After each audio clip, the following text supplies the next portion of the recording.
Good evening, everyone. In a few minutes, the Nintendo Hacking 2016 talk will start. This talk will be translated into German, and there are English subtitles available. Anyway, without much further ado, these are Derek, Neerweert, and Netwil. The three students have been working on hacking the Nintendo platform for a while now, and please give them a warm applause.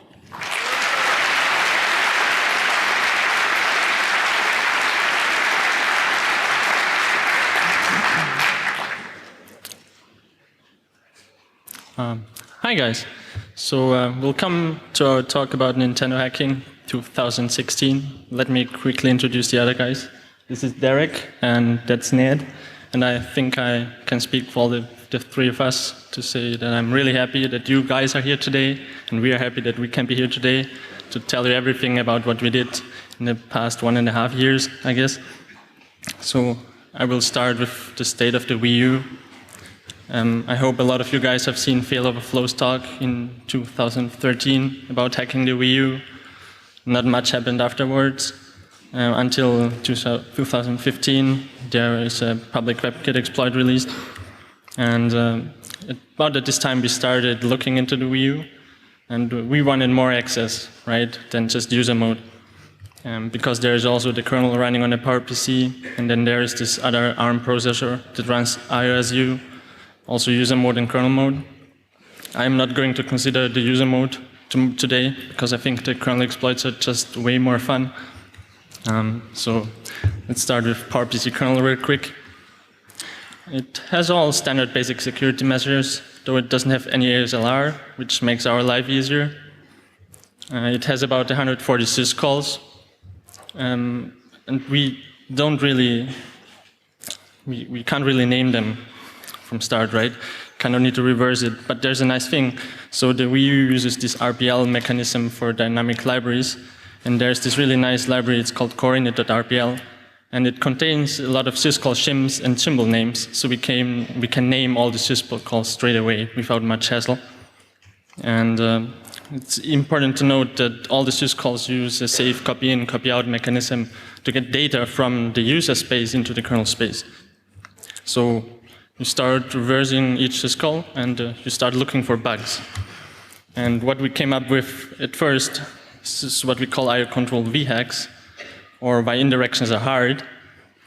It's actually a bug in the IPCK driver submit request syscall.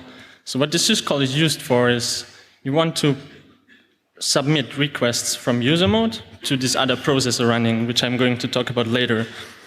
And so you submit these kind of request structures, and the kernel uses copy-in to fetch the request structure from user mode into kernel mode, but there is a certain type of request structure which contains an indirection, like a second layer, right? And well, they just ignore that for the second level and hope for the best. So let's look at the relevant part. I'm really sorry I'm showing you this code here, but it's not much more than that. So there's something that's called iOS packet in the second line, which is kind of this request that we submit from user mode into kernel mode. And in the top line, there's this special request entry. So it contains a physical address, a buffer size, and a virtual address. And what we do from user mode is we submit it filled out with the virtual address and the size. And the kernel does this convenient thing for us to kind of change the virtual address to the physical address. So we can see it copies in this packet from user mode into kernel mode using the save mechanism, and then it goes through all the entries and fixes up the physical addresses for us. But we can see in this line that it doesn't use the save mechanism at all. It doesn't care about whatever address we put in there. So this gives us some kind of write primitive to wherever we want, basically. This looks hard to exploit, right? Because the write kind of is going through this conversation, but we actually only need 1 byte to exploit the kernel. And we do this by noting that this ki effective to physical conversion function actually returns 0 for any garbage input we get. And there's a pretty high chance of the input to the function to be garbage if we point it to any part inside kernel data. So the strategy here is that we go into the syscall handler address table, and we overwrite the last byte for one particular syscall handler, and we hope that the new address actually points to some usable gadget. So we hope for the best, basically. And the other important thing to note here is that our user mode code is running from what we call the JIT area. And what's really stupid is that the JIT area is actually executable from kernel mode for some reason. So that's nice too. Okay, let's look at the relevant structures. So this is the kernel, and we should read this from the bottom to the top. Okay, like in the last line in the bottom, we see this entry to KE loader call. And then we can look at the last byte there. It's hex F0. And what we will do now is overwrite this last byte with 0. And what happens is that now the syscall will actually point to this very usable gadget up there, where it loads this register R28 into the link register and just branches there. And the nice thing is that we control R28 from user mode, so this gives us a way to just jump anywhere, basically. So how do we exploit this? Well, we have our kmode function there. Then we just call IOcontrol-v to this shifted address. And from this point on, we have this nice syscall that just jumps to anywhere we want, and then we call it basically, and this calls our kmode function. So the Wii U starts out with full 4 hearts, and this gives us PowerPC mode code execution. So we subtract 1 heart. It's quite nice, but we kind of need to go deeper. For that, let's look at the IOSU architecture. So IOSU is present as one big ELF file, and this includes the kernel and all the services. And it's running on the Starbuck. It has a hardware way to enforce no execute, and again no ASLR, making our lives easier. And it's a microkernel design and has about 140 syscalls. So another thing to note is that the kernel spawns all the services as user mode processes. So before we can exploit the kernel, we actually have to exploit one of these user mode processes, which we did, but I'm not going to talk about. And to look into the kernel, we again reverse all of these syscalls and search for bugs. And what we came up with is called MQHex or message QHex. It contains another nice bug class that apparently never dies, integer overflows. And let's look at the code again. So there's this syscall, it's called create message queue. You pass it a buffer and the number of buffer entries. And what they assumed was that each buffer entry is 4 bytes. So when they check the address range, they just multiply the number of entries with 4 bytes.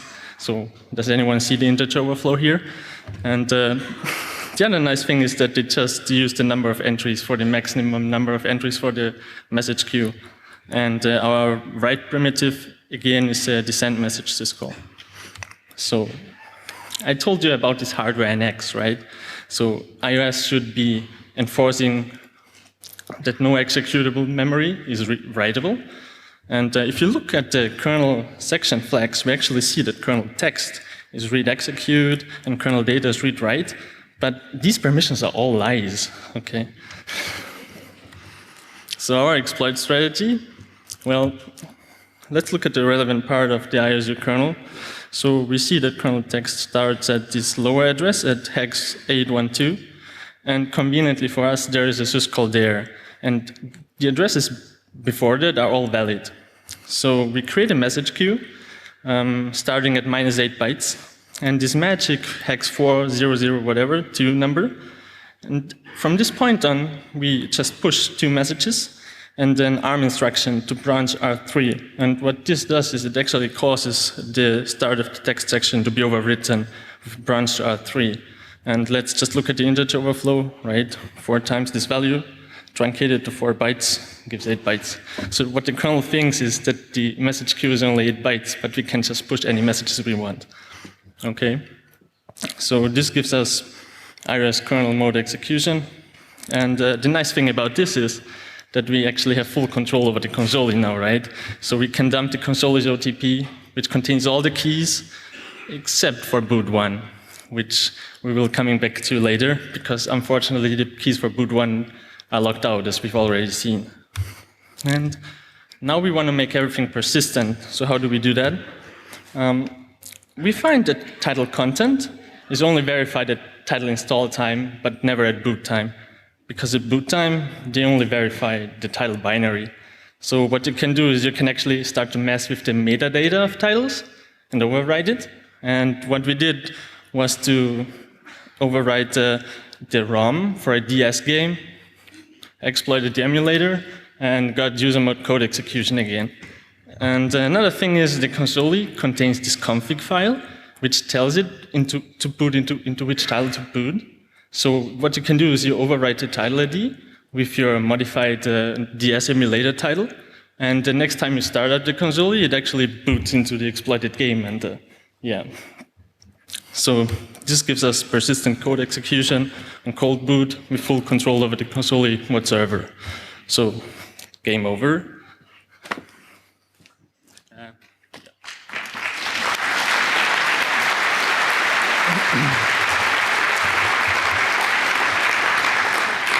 So as we just saw, the kernels are like pretty broken, right?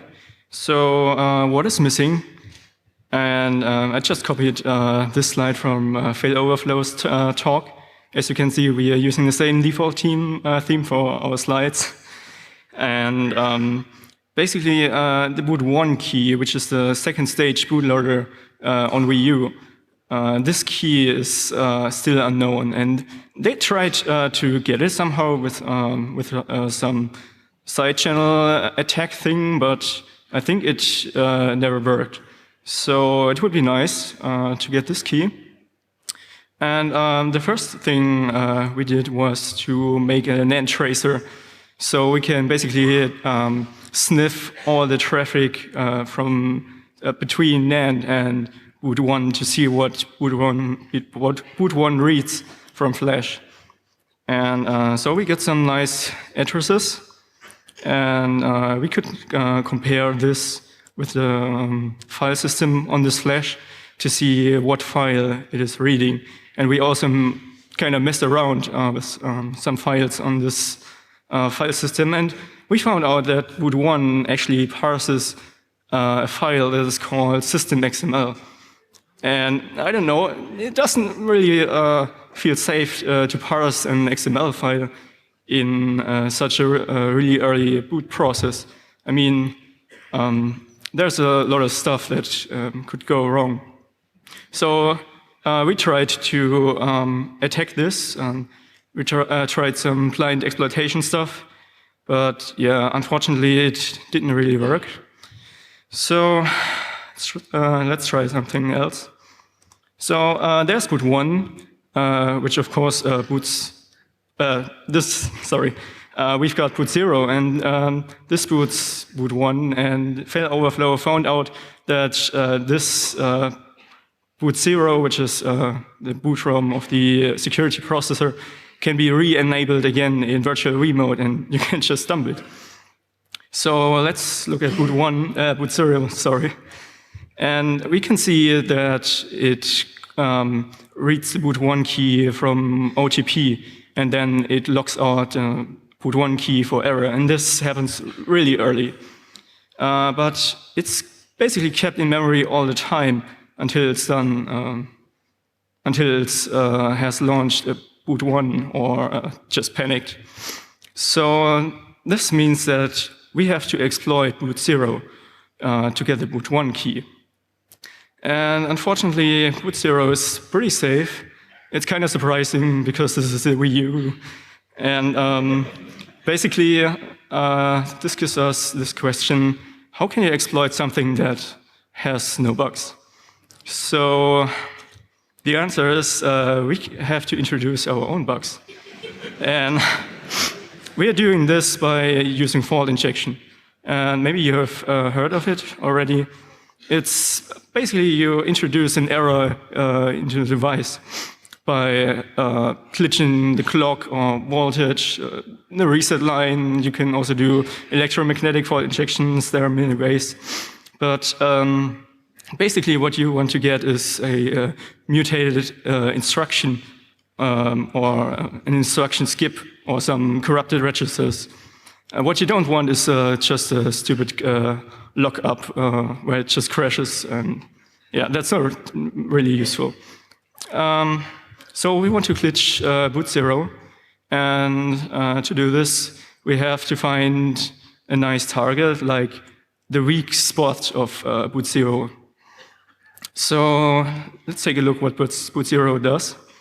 The first thing it does is it copies itself to RAM for some unknown reason. I mean, there's no good reason to do this, but it's nice for us because it copies itself to RAM and just executes from there. And then it copies the boot1 key to memory. It locks out the OTP slot, initializes some other stuff in Flash controller, and then it starts reading the boot1 image. And it does that by just reading its header to this address. And then they read the size from the header field. And they also do some max size check on this. And please note, the header itself is not encrypted. And they also don't do any signature verification here at this step. So they use the size and read the whole boot1 image using the size, and then they do real signature verification, make sure that the image is not corrupted. It then decrypts the boot1 code using the key from RAM, and then it clears the key and jumps to the boot1 entry point. Okay, so what is the weak spot here?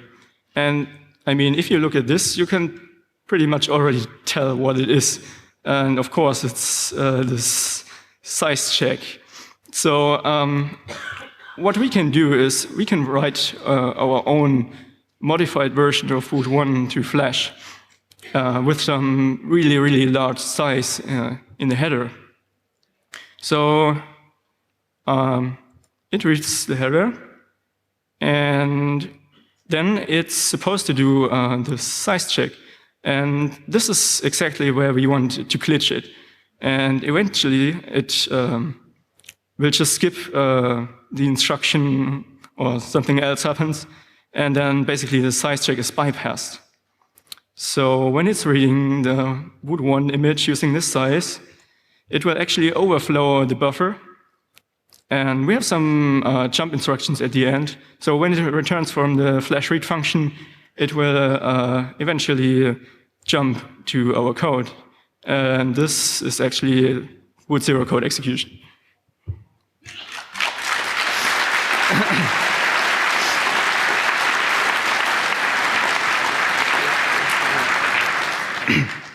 Okay, so we have boot 0 code execution, and we can just dump the boot1 key from RAM. And we didn't even need an exploit for this, right? So it's just boot 0 is actually pretty safe, right? But when it comes to glitching, it's kind of fragile because boot 0 code is writable, and also the boot1 image buffer is in front of boot 0 buffer, so we can just overflow it. And also the setup that I had is surprisingly stable, so it works like 50% of the entire time. So let's finally look at boot1. And boot1 is able to understand the VU file system. It uses real file path strings to load the firmware image. And of course, the first thing we did was to look at the XML parser. And, well, unfortunately, it seems pretty safe. Yeah. But maybe we found a bug. We are not really sure, and we haven't really tried to exploit it. Interest kind of faded out because, it's, after all, it's just a Wii U. So that's it for Wii U, and now I will hand over to Netwill. He's talking about 3DS.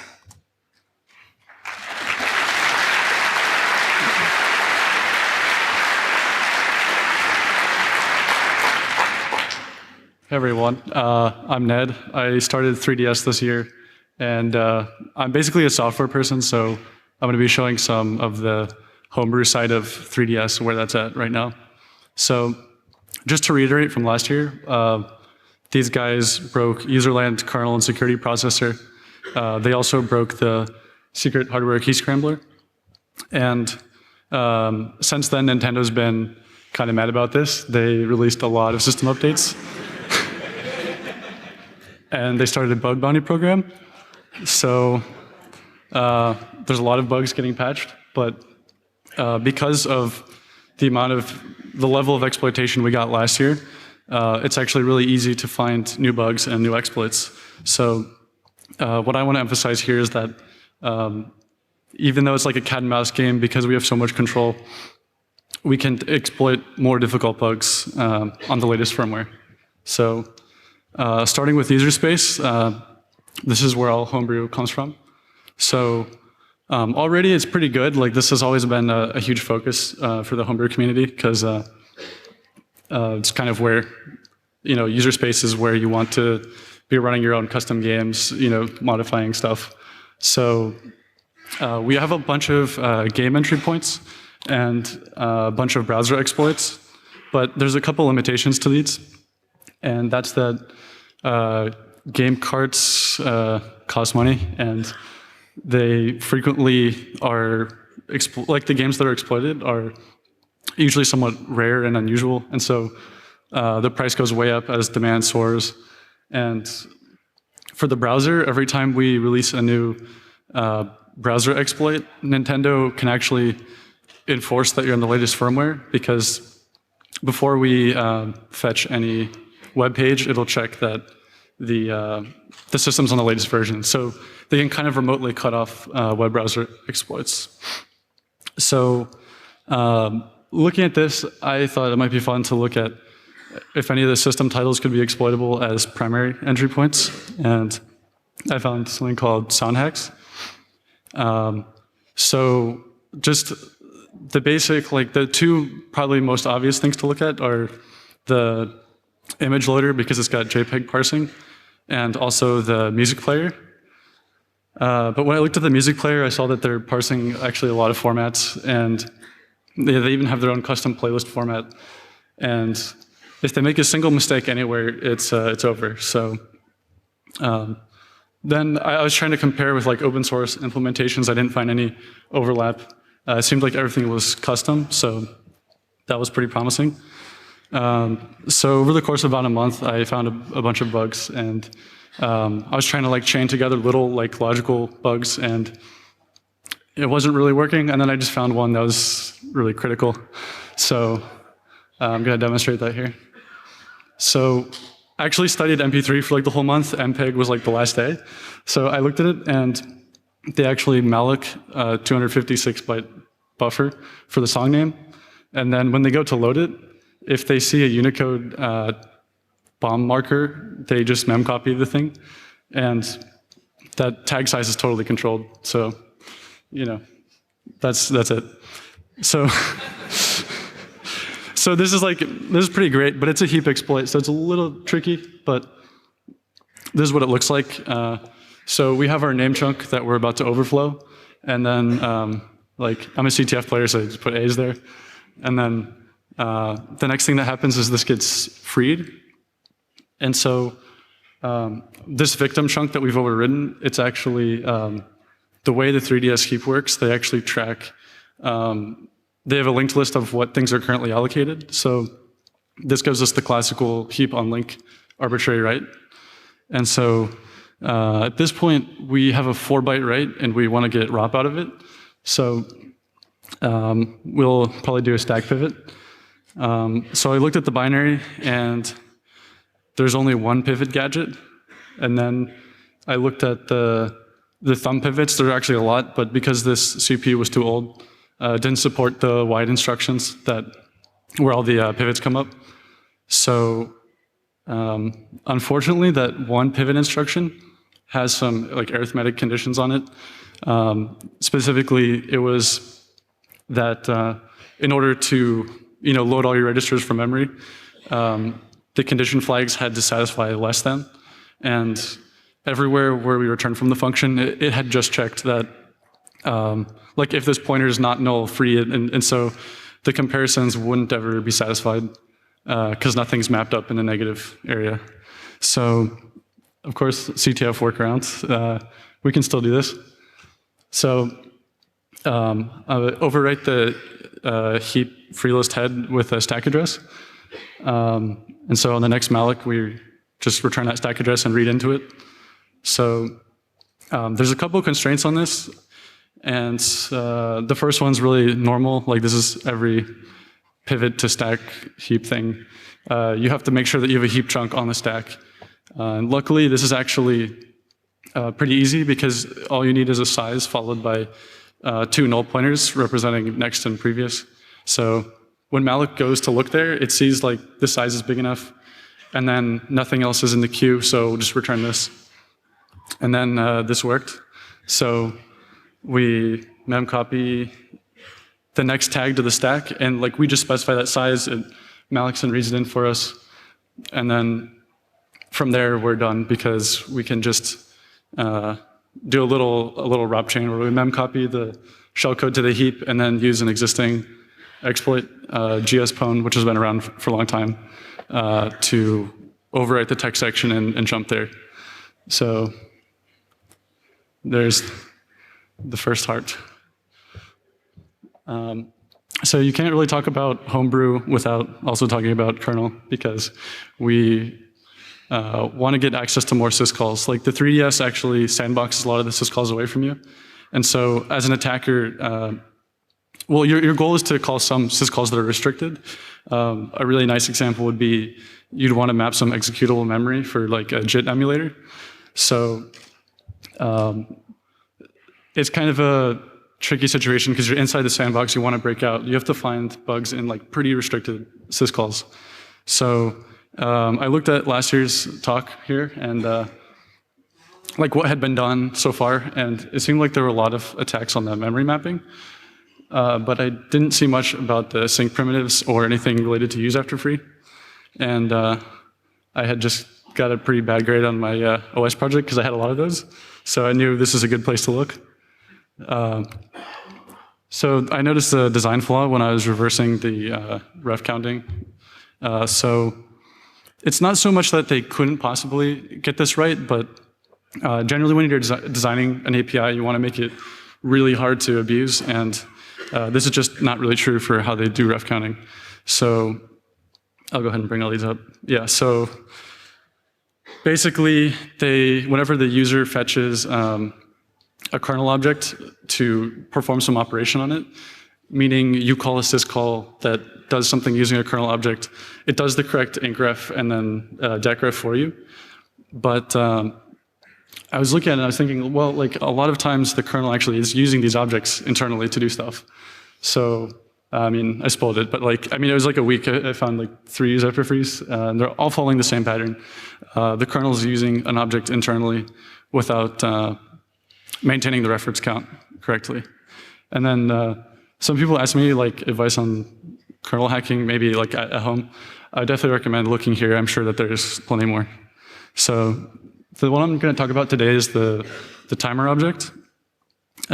So this is a pretty simple API with the kernel. You can have it create a timer for you. And you can set the timer, you can wait on it. It's like a normal synchronization primitive.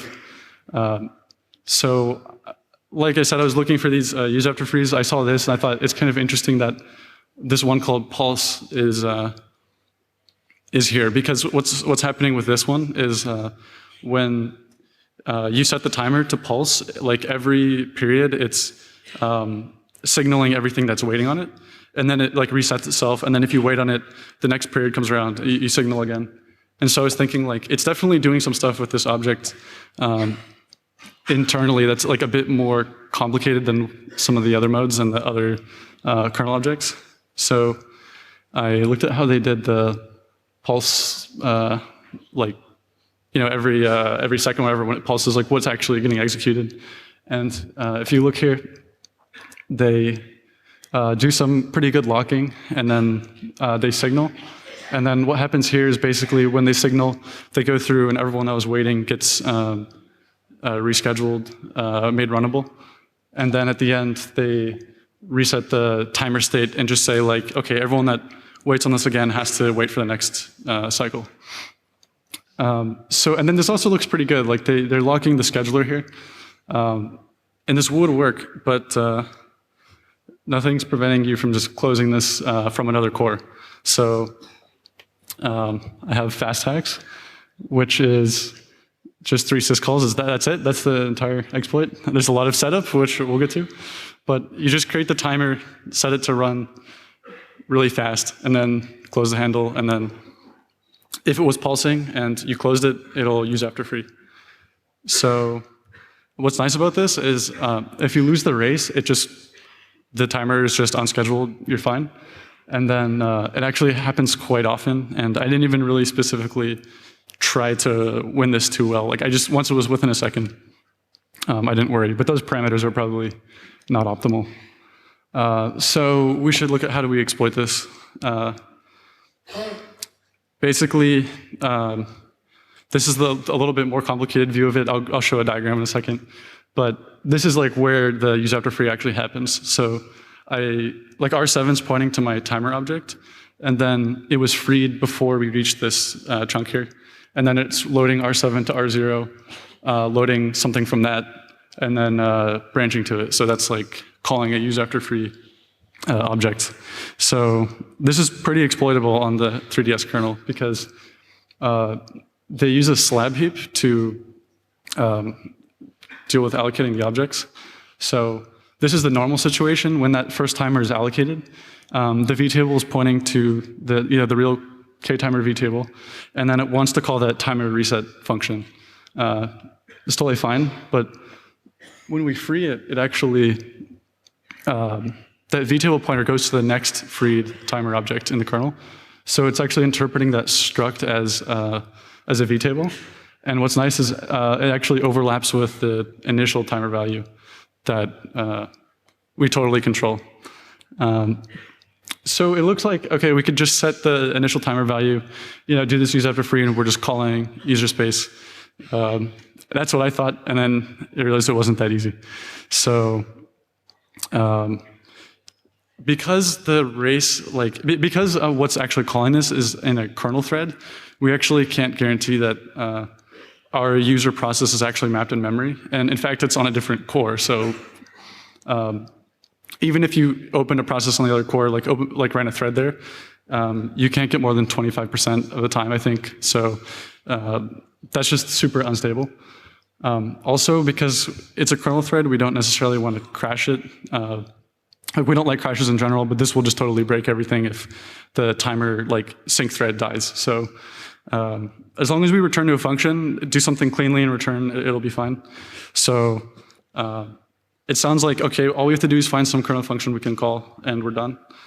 But there's actually another issue, and that's that kernel code is mapped at high addresses, and these are actually negative. And the set timer syscall actually checks if your timer is negative. So there's a pretty funny trick I found, and it's that when you set the timer, you're saying start 1 second from now, start pulsing. Obviously, it's adding the current time to the 1 second to know when do I trigger this timer. So set timer is the one that does that add for you. They don't check for overflow when installing it, and timer schedule values are signed, which is also a bit weird. So we can overflow and schedule into the past. So how this looks is that's my disgusting setup call. So what's happening is in the middle, that's the start of the 3DS boot. And then that range on the right is what the 3DS will allow you to pass for your values for the initial and pulse period time. And so what I do is I just put it right there at the end, and then it overflows. And then on the next pulse, I also control that, and that's also less than that range. So then we can get it to line up on the kernel address that we want. And so That's pretty good. Unfortunately, we're at the end. Like at this point, it's pretty solid, but there isn't like an obvious single thing we can call.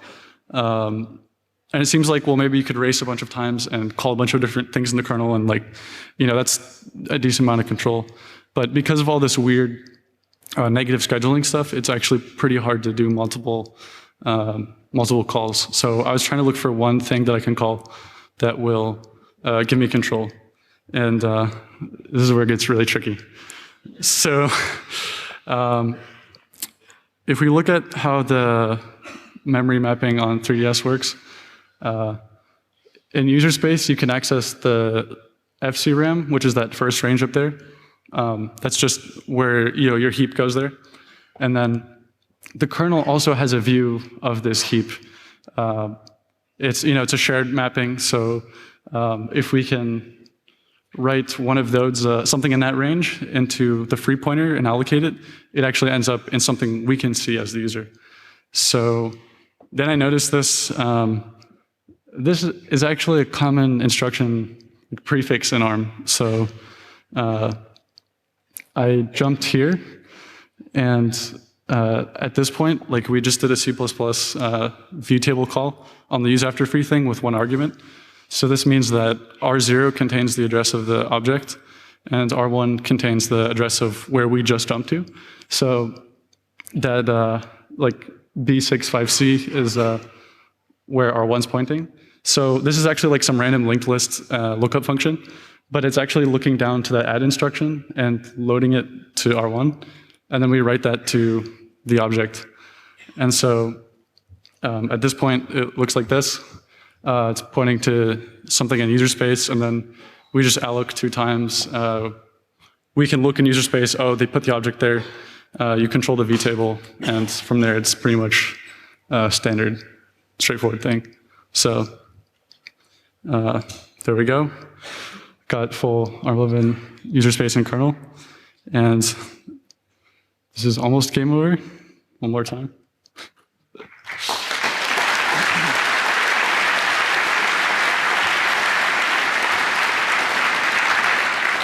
So we have broken several parts of the 3ds firmware, including the 3ds kernel and all the software that's running on the security processor. What we haven't looked at yet are the 3ds boot ROMs. And basically there's one boot ROM for each processor, for the ARM11 and for the ARM9. And I think there's probably there are more boot ROMs in the 3ds system on a chip used for old Nintendo DS mode, but we will focus on the 3ds boot ROMs here. And what we know is they are somehow loading the firmware image from NAND flash. And we also know that the ARM9 boot ROM does all the interesting stuff, because only the ARM9 has access to the whole crypto hardware, like AES engine, RSA engine. We also know that the boot ROM will initialize the secret keys for the AES key slots. And yes, we would like to get those keys. But unfortunately, the boot ROM is disabled. It disables itself before it's launching the firmware. And 3ds boot ROMs also print nice error screens. Like when the NAND is corrupted or something, it shows an error screen. So let's look how the boot ROMs are protected in detail. Basically, there are 2 registers that we call config sysprot9 and sysprot11. And the boot ROM writes to those registers, and of course, they are one shot. You cannot re-enable the boot ROMs again, because this is not the Wii U. And basically, when it disables the boot ROM, it only disables 1/2 of it. So what you get are 2 parts of boot ROM. There's the unprotected part and the protected part. You can just dump the unprotected part by taking over ARM9 from firmware, but you can never see the protected part. And they were really clever, and basically they put all the interesting code in the protected part. And if you look at the reset vector, it just jumps directly to the protected part of the boot ROM. So you can't really figure out what is going on when the 3DS is starting up. But what you can do is you can look at the code from the unprotected boot ROM, and who knows, maybe we can find a bug. So let's do this. First of all, of course, there are no keys in the unprotected boot ROM. They put all the keys in the protected part. It's also mainly, it's a lot of driver code. It talks to some hardware like NAND flash, MMC, the AES engine, and also to a SPI flash, which is kind of interesting because the SPI flash is some really tiny chip that is soldered on the Wi-Fi socket. And it's actually used for some Wi-Fi settings and other user settings used by old Nintendo DS mode. And yeah, that's kind of interesting. It uses this SPI flash. And it also includes the ARM exception vector table. And this is actually a design that they have adopted from previous generations of the Nintendo DS, such as the DSi. If you don't know ARM, basically you have something that is called an exception vector table. And this is located at this hard-coded address in boot ROM. And basically, every time when something weird happens or something special on the CPU, it will jump to those exception vectors. Like the reset vector that we just saw, or when you're trying to read from an invalid address, it will jump to the prefetch abort or data abort vector. And also when you receive an interrupt, it will jump to the interrupt request vector. So those are the exception vectors, and they are hard-coded in the boot ROM, and there's kind of a problem with that, because as a developer, you don't want to put the exception handler routines in the boot ROM. You want to be able to change the code, right? So what they do is they just redirect all the exception execution flow from boot ROM to another jump table that is located in ARM9 memory. So it looks like this. What you can see here, the boot ROM vectors, it's basically just a jump instruction to the RAM vectors, and the RAM vectors are also just another jump instruction to the actual firmware handler. And this is how things look like when the firmware is running. But what about cold boot? Well, on cold boot, you get this. And this looks kind of interesting because you have the boot ROM vectors that still point to ARM9 memory. But since this is cold boot, the RAM is not initialized. So this is interesting, but it's not really a bug because at some point the boot ROM will initialize those RAM vectors.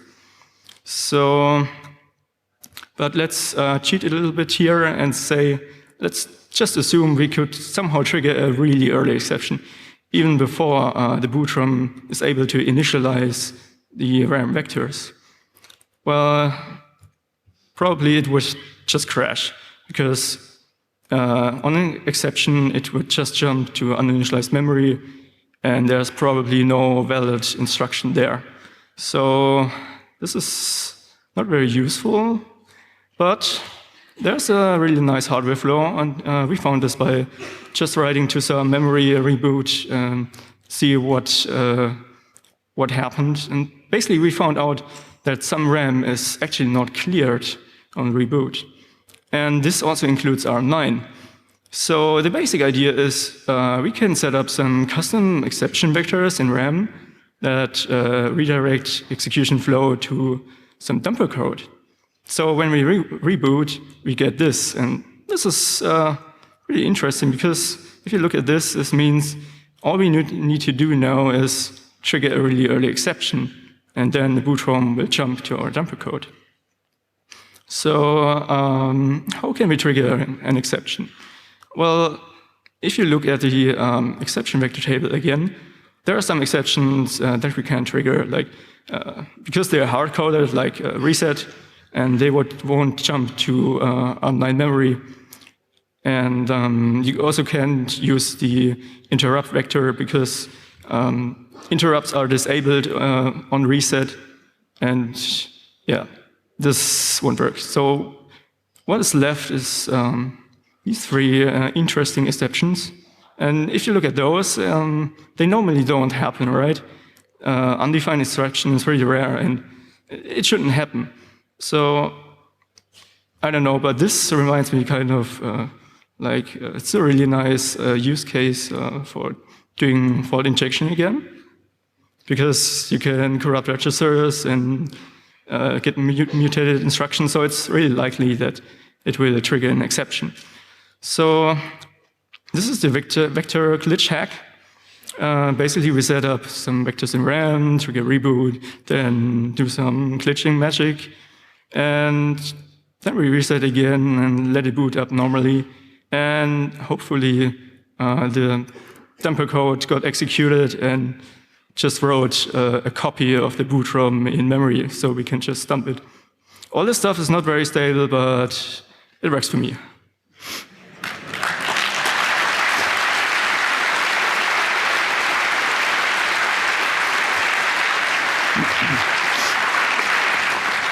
So, okay, we got the boot ROM, and Nintendo is losing a life there. So, before we look at the boot ROM, I have a little prologue for you.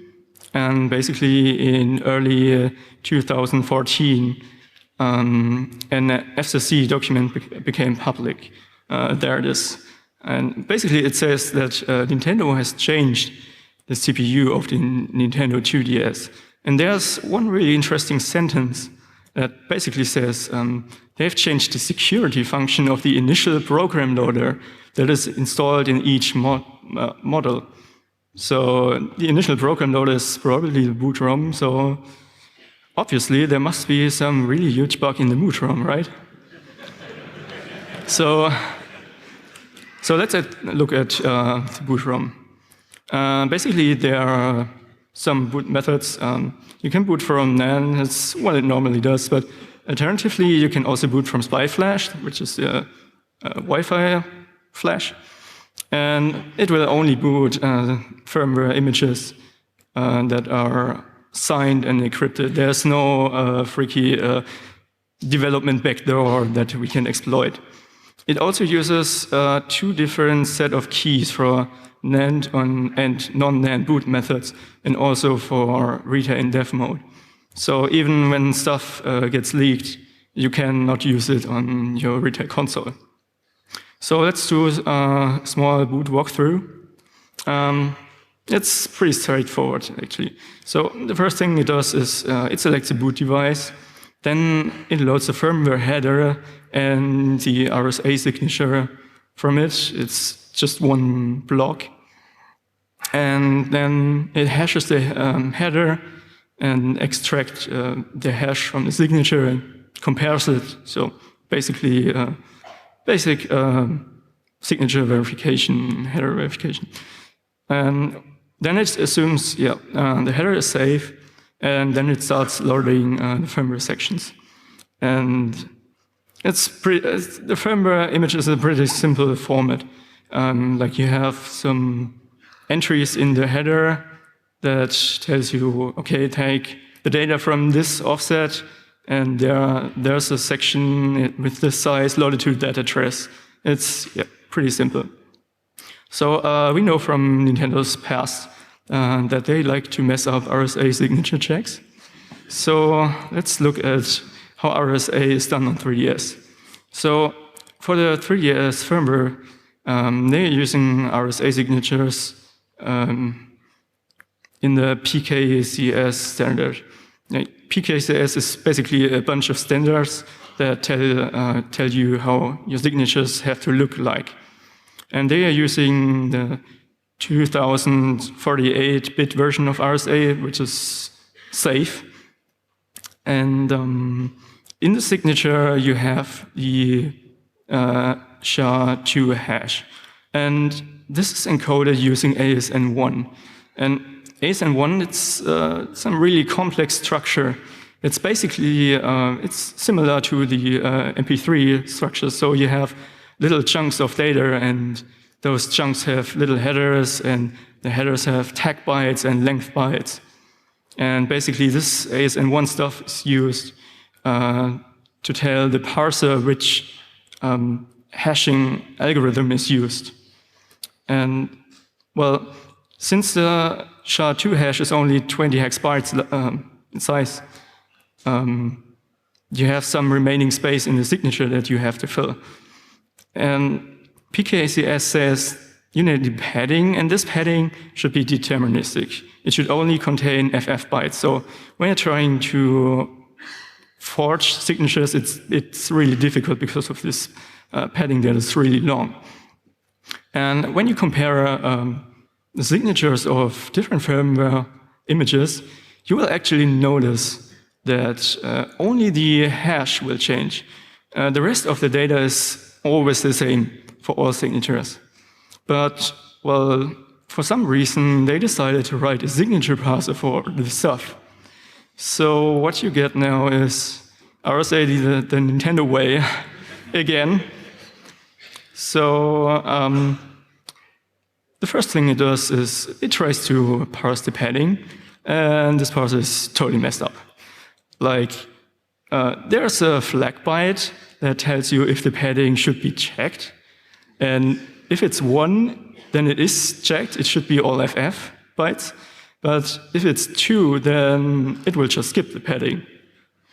And it also has some really weak bounds checking. It makes sure that it will not, when it's passing the padding, it makes sure that it will not go out of bounds. But they forget to verify that the hash will actually fit in there as well. So the next thing they do is parsing this really complicated ASN1 structure. And this parser is also really simplified. So we know ASN1 has some length fields, and there's no bounds checking. So eventually it will add the length to the current pointer in the signature. And then they stop parsing and say, okay, we parsed all the data, and now there should be the hash. And yeah, they are not checking this length. And this pointer is used to do the hash comparison. So all in all, you can say it only checks a few bytes in the signature because the padding parser is messed up, and also the ASN1 parser is really simplified. So what we can do is we can brute force a perfect signature where the final pointer, when it's done parsing the padding and the ASN1 data, that this final pointer matches the pointer of the calculated hash of the boot ROM. So what it does then is it does a memcopy, a memcompare with the calculated hash and the calculated hash.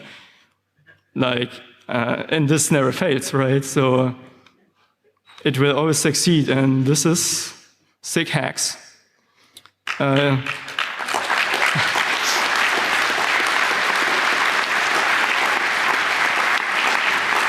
So SIGHAX is a boot ROM exploit for 3DS, and basically we can sign our own firmwares, and there are over 60 million vulnerable devices. And basically, a new 3DS and 2DS, basically all models are affected. And of course, since this is the boot ROM, Nintendo can't fix it. So that's pretty nice. But there's one heart remaining, so something is missing. What we haven't done yet is we haven't dumped the ARM11 boot ROM. It's probably not really interesting, but for the sake of completeness, we would like to get it. And in theory, we can just do the vector glitch hack again, because it has the same flaw. But now that we can sign our own firmwares, let's try something else. So if you look at the unprotected part of the ARM11 boot ROM, you can see there are a lot of references to ARM11 memory. So maybe now that we can sign our own firmwares and we can set up our own firmware sections, maybe we can overwrite some boot ROM data.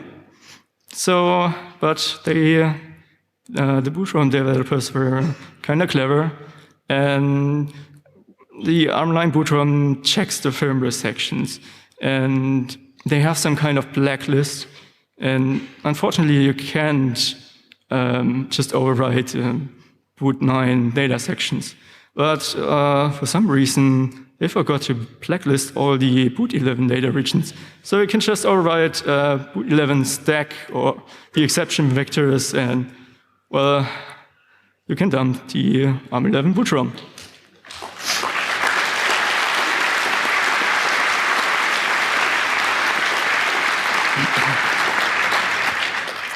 Yeah, that was pretty easy. And now I got to tell you something. All this stuff about the boot ROM, we did this in summer 2015. So we could have talked about this already last year, but since we are kind of friendly hackers, we hold this bug so long. So yeah, Nintendo should be thankful. And okay, so that's it. 3 years free, game over. And here's a picture of Nintendo Switch, and our buddy is already.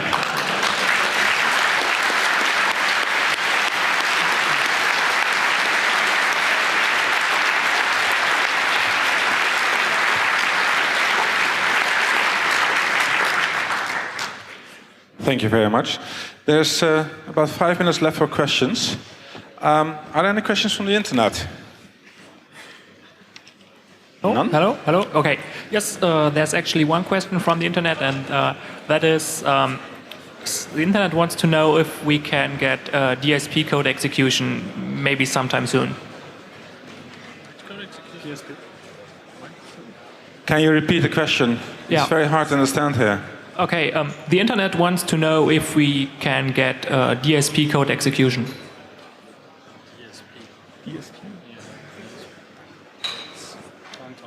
Well, the DSP of the 3DS runs its own firmware, and that is included in some kernel module. And basically, when you can sign your own firmware, you can also make it load another DSP firmware. So yes, you can do this.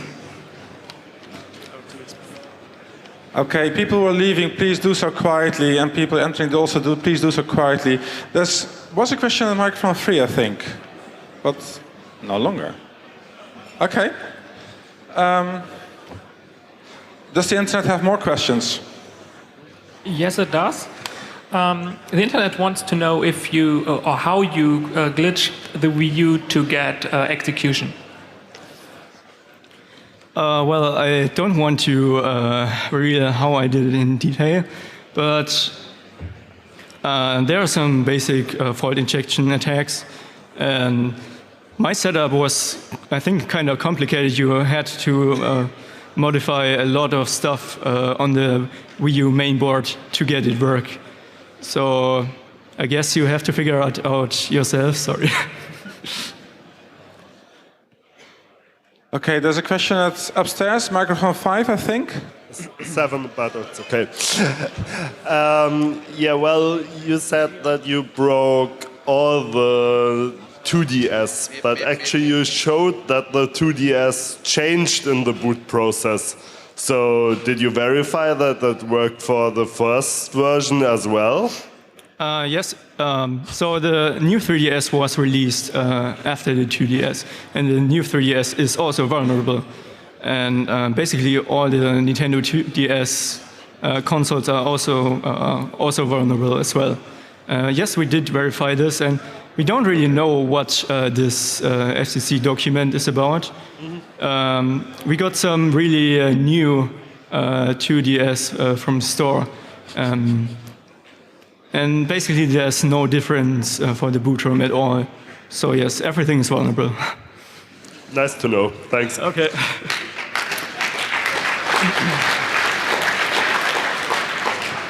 Final question for microphone 3. Yeah, just a fun question out of interest. When you're going to buy such a device, do you also plan to play game on it? Or is it just going to check if how the kernel works? Personally, for the Wii U, I own 0 games, so... Great, thanks.